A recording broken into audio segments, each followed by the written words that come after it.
ஸ்வேதா, நாளைக்கு public exam தானே? ஆமாம்ப்பா.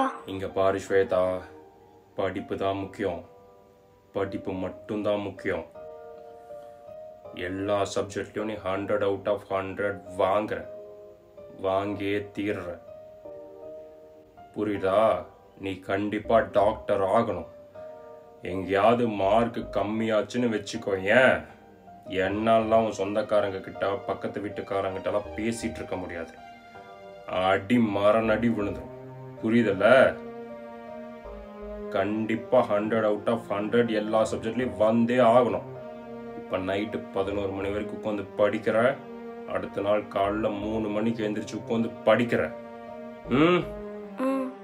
சரி, ஓகேங்கப்பா, நான் படிக்கிறேன். படி.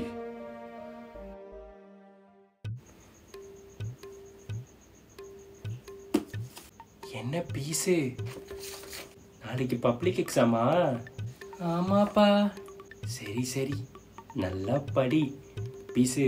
ஆனால் ஒன்று, உன்னோட வாழ்க்கையில் முதல் படியை நாளைக்கு தான் நீ எடுத்து வைக்க போகிற. எனக்கு ஒரே ஒரு ஆசை என்ன தெரியுமா? நீ 100க்கு 100 வாங்கணும், 90 வாங்கணும்லாம் எனக்கு ஆசை இல்லை. ஒரு 60, 70, 80 வாங்கினாவே எனக்கு போதும் பீஸு. அப்போ தான் நம்மளோட ரிலேட்டிவ்ஸு, நம்ம பக்கத்து வீட்டுக்காரங்க முன்னாடி எல்லாம் நம்ம தலை நிமிர்ந்து நடக்க முடியும். ஓகேவா? நம்ம குலதெய்வத்தை நல்லா வேண்டிக்கோ. இல்லை, நம்ம குலதெய்வம் மட்டும் இல்லை, எல்லா சமயம் நல்லா வேண்டிக்கோ. அப்போ தான் ஜெயிக்க முடியும். ஓகே? ஓகேங்கப்பா, புரிஞ்சுது, நான் பார்த்துக்கிறேன். சரி, பாரு.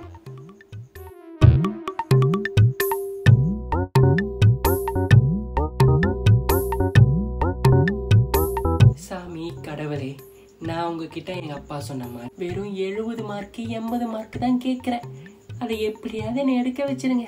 இப்போ நான் படிக்க போகிறேன். நான் படித்தது மட்டுமே நாளைக்கு கேள்வியாக வரணும். ஓகேவா?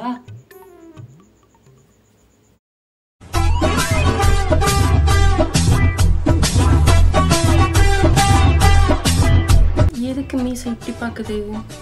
நாளைக்கு பப்ளிக் எக்ஸாமா? ஆமாப்பா. படிச்சிட்டியா? ஏதோ கொஞ்சம் படிச்சிருக்கேன்.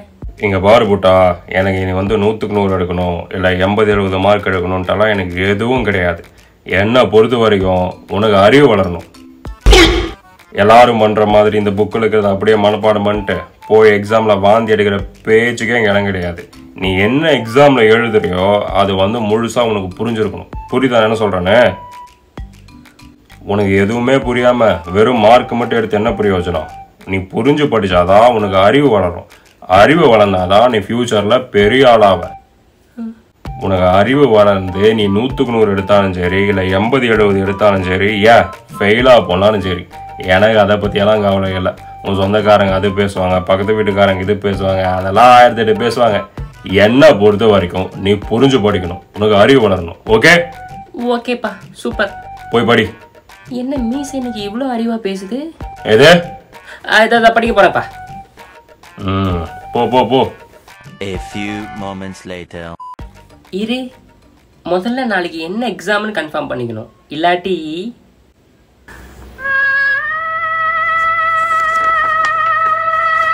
ஆல் தி பெஸ்ட் பா.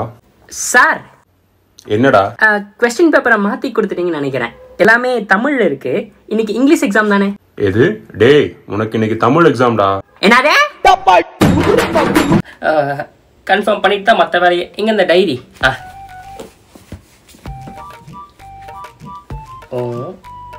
இங்கிலீஷ் தான்.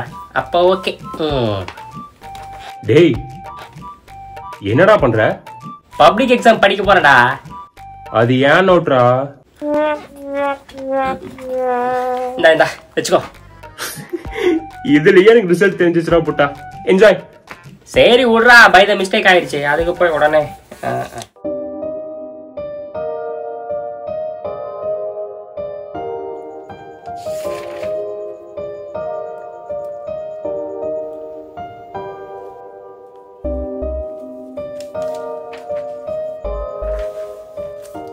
அப்பா, படித்து ரொம்ப தலைவலிக்குதுப்பா. நான் கொஞ்ச நேரம் தூங்கிட்டு காலையில் நேரத்தில் எழுந்து படிக்கட்டுமாப்பா? ப்ளீஸ்ப்பா. மணி 10:30 ஆச்சு. இன்னும் 30 நிமிஷம் இருக்கு. உட்காந்து படி. நாளைக்கு பப்ளிக் எக்ஸாம் வச்சுட்டு என்ன உனக்கு தலைவலி? ஓ ஓகேப்பா. இப்போ உட்காந்து படி, தப்பு கிடையாது. ஐயோ தூங்கிட்டானா? சரி எழுப்ப வேண்டாம். சாமி கடவுளே, எப்படியாவது என் பையனை ஒரு 70-80 மார்க் மட்டும் வாங்க வச்சிருங்க. அவனை உங்க சன்னதிக்கு கூப்பிட்டு வந்து மொட்டை போட வைக்கிறேன்.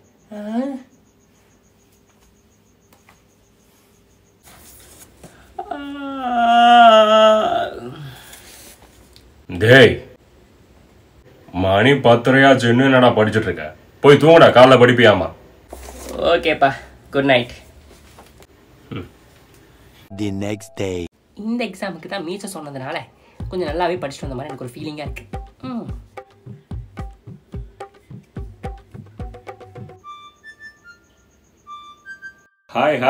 Hi students. Good morning. Good morning sir. Good morning sir. So நான் நினச்சி கூட பார்க்கல உங்களோட ரூம்க்கே வந்து நான் சூப்பர்வைசராக வருவேன்னு சொல்லிட்டு. It's okay. இன்னைக்கு உங்களோட வாழ்க்கையில் ரொம்ப ரொம்ப முக்கியமான நாள். உங்களோட பப்ளிக் எக்ஸாம் எழுத போகிறீங்க. So best of luck for everyone. And முக்கியமான விஷயம் என்னன்னா, தயவு செஞ்சு சொல்கிறேன் ஸ்டூடெண்ட்ஸ், யாரும் பிட்டு காப்பி அப்புறம் வந்து பிட்டு பேப்பரு இதெல்லாம் எதுவுமே பண்ணிடாதீங்க. அதெல்லாம் எதுவும் இல்லை சார். அப்புறம் மாட்டிட்டீங்கன்னா உங்கள் லைஃபே வந்து காலியாயிரும். ஸோ அதை மட்டும் எதுவுமே பண்ணிடாதீங்க. ஸோ உங்கள் கொஸ்டின் பேப்பர் வந்துருச்சு. உங்கள் கொஸ்டின் பேப்பர் எல்லாத்துக்கும் கொண்டு வந்து கொடுக்குறேன்.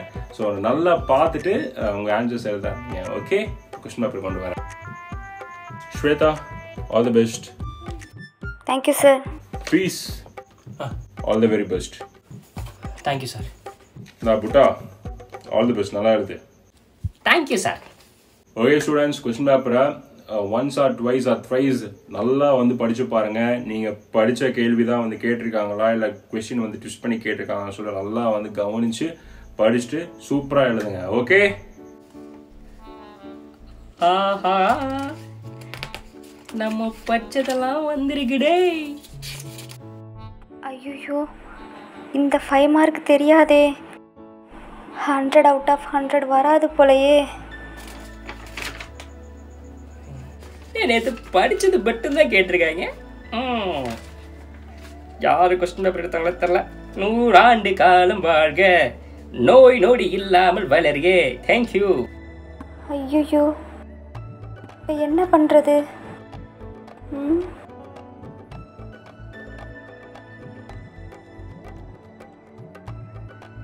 சரி, எழுதுவோம். 1 hour later. இந்த 5 மார்க்குக்கு என்ன பண்ணுறது?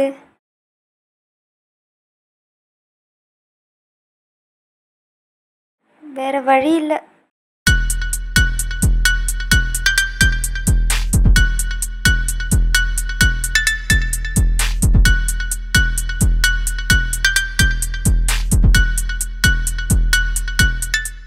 அச்சோ,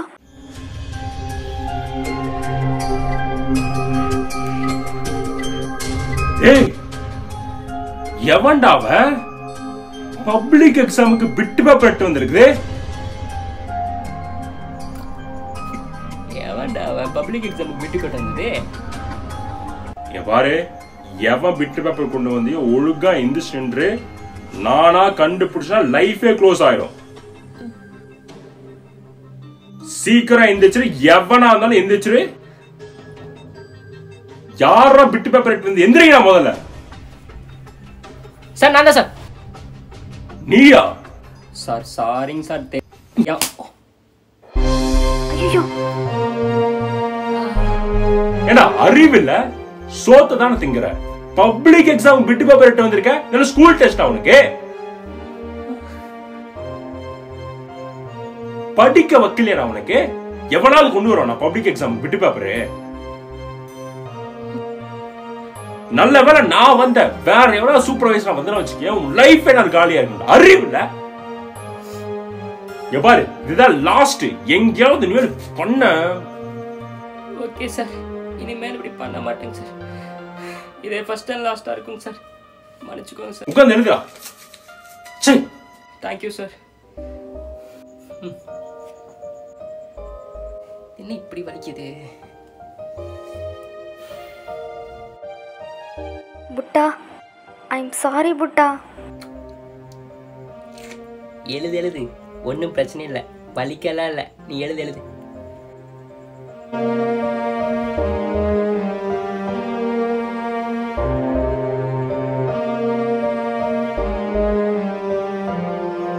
பீஸு, என்ன எக்ஸாம் நல்லா எழுதுனியா? அப்பா ரொம்ப ஈஸியா இருந்துச்சுப்பா. கண்டிப்பா 70லேருந்து 80 மார்க் நான் வாங்கிடுவேன். அப்பா, நான் கும்பிட்ட கடவுள் எதுவுமே உனக்கு கைவிடல. இதே மாதிரி அடுத்து எல்லா எக்ஸாமையும் எழுத வச்சிருங்க. கண்டிப்பா நான் சொன்ன நேர்த்திக்கடனை நான் பண்ண வச்சிடுறேன். சரியா? சரி வா பீஸு போலாம். உங்க அம்மா உனக்கு சூப்பரா சமைச்சு வச்சிருக்கா. ஓகேங்கப்பா, வாங்க போலாம். A few moments later. இந்த எக்ஸாம் தான் நான் ரொம்ப நல்லா எழுதின மாதிரியே எனக்கு ஃபீலா இருக்கு. புட்டா, ஐம் சோ சாரி புட்டா. ஸ்வேதா, இதுக்கெல்லாம் ஃபீல் பண்ணிட்டு இருக்காத. நான் வாங்காத அடியா எத்தனை அடி வாங்கியிருக்க, இதுக்கெல்லாம் போய் ஃபீல் பண்ணிட்டு இருக்க. இருந்தாலும் எனக்கு ரொம்ப கஷ்டமா இருக்கு புட்டா நீ அடி வாங்கினது. அதெல்லாம் ஒன்றும் பிரச்சனை இல்லை ஸ்வேதா. ஸ்கூலோட டான் நானே. இந்த அடி கூட தாங்காட்டி எப்படி? என்னடா புட்டா, பாஸ் ஆயிருவியா? நான் நம்ம மீச சொன்ன மாதிரியே புரிஞ்சதெல்லாம் எழுதி வச்சேன்டா. பாஸ் மட்டும் இல்ல, ஒரு நாள் நல்ல மார்க்கே வாங்கிடுவேன். பரவாயில்லையே, சூப்பரா புட்டா. நேத்து என் நோட்டு எடுத்து படிக்கும்போது கண்டிப்பா புட்டுக்கும் தான் நினைச்சேன். சரி விடா, அதுவே சொல்லி காட்டாத. அதான் நல்ல மார்க் வாங்கினோம்ல. ஸ்வேதா, 100 out of 100 தானே? அப்பா, இது நான் ஒரு 5 மார்க்கை விட்டேன்ப்பா. அது எனக்கு தெரியலப்பா. எது? நான் அவ்வளோ சொல்லியும் 5 மார்க்கை விட்டு வந்திருக்கியா? உன்னை அடிக்கிற அடியில இன்னைக்கு. அங்கிள் அங்கிள், எதுக்கு அங்கிள் அவளை அடிக்க போறீங்க? அவளை பாரு, 100 out of 100 வாங்கணும்னு அவ்வளோ சொன்னேன்.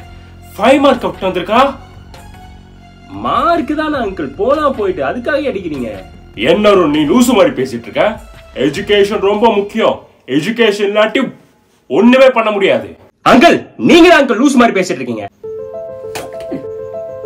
நான் எப்ப எஜுகேஷன் வேணானே? மார்க் தான் போனா போட்டுன்னு சொன்னேன். இந்த மார்க்குக்காக அவளை எத்தனை தடவை அடிச்சிருக்கீங்க, திட்டிருக்கீங்க. ஆனா ஒரு தடவையாவது நீ படிச்சதெல்லாம் புரிஞ்சதா இல்ல புடிச்சிருக்கான்னு சொல்லி கேட்டிருக்கீங்களா? நீங்க கேட்டதே கிடையாது. உங்களுக்கு என்ன, அவ பிறந்த உடனே டாக்டர் அப்படின்னு சொல்லி பட்டத்தை கொடுத்துட்டீங்க. ஆனா உண்மையாவே ஒரு டாக்டர் ஆகணும்னு ஆசையே இல்லை தெரியுமா உங்களுக்கு? அவளுக்கு பைலட் ஆகணும் தான் ஆசை அங்கிள். ஒண்ணு இல்ல அங்கிள், ஒரு சிம்பிள் எக்ஸாம்பிள் சொல்றேன் சரியா? பைலட்டை பத்தியோ இல்ல ஏரோப்ளேனை பத்தியோ அவகிட்ட ஏதாவது ஒரு கேள்வி கேட்டு பாருங்களேன், டக்கு டக்கு டக்குன்னு பதில் சொல்லுவா. ஆனா இதே பேசிக்கான கொஸ்டின் டாக்டர் பத்தி கேட்டு பாருங்க, ஒண்ணுமே தெரியாது அவளுக்கு. ஏன் தெரியுமா? சுத்தமா டாக்டர்ல அவளுக்கு இன்ட்ரெஸ்டே இல்ல. உங்க குழந்தைகளுக்கு எதுல இன்ட்ரெஸ்ட் இருக்கோ அதுல படிக்க வைங்க அங்கிள். அந்த ஃபீல்ட்ல அவங்க சாதிக்கலினாலும் ஒரு நல்ல பொசிஷன்லயாவது வருவாங்க. அதை விட்டு போட்டு உங்க ஆசையெல்லாம் கொண்டு போய் அந்த பொண்ணு கிட்ட திரிக்காதீங்க. உங்க குழந்தைங்க உங்க ஆசை நிறைவேற்றிருக்கு இந்த உலகத்துல வரவே இல்லை. அவங்க ஆசை நிறைவேற்றி சந்தோஷமா இருக்காக வந்திருக்காங்க. அதை முதல்ல தெரிஞ்சுக்கோ அங்கிள். நீங்க குழந்தைங்களை போட்டு டார்ச்சர் பண்ண வேண்டியது, அப்புறம் ஏதாவது தப்பான முடிவு எடுத்ததுக்கு அப்புறம் ஃபீல் பண்ண வேண்டியது. கடைசியா ஒன்னே ஒண்ணு சொல்றேன் அங்கிள், நல்லா புரிஞ்சுக்கோங்க. Education is necessary, but education with knowledge is mandatory.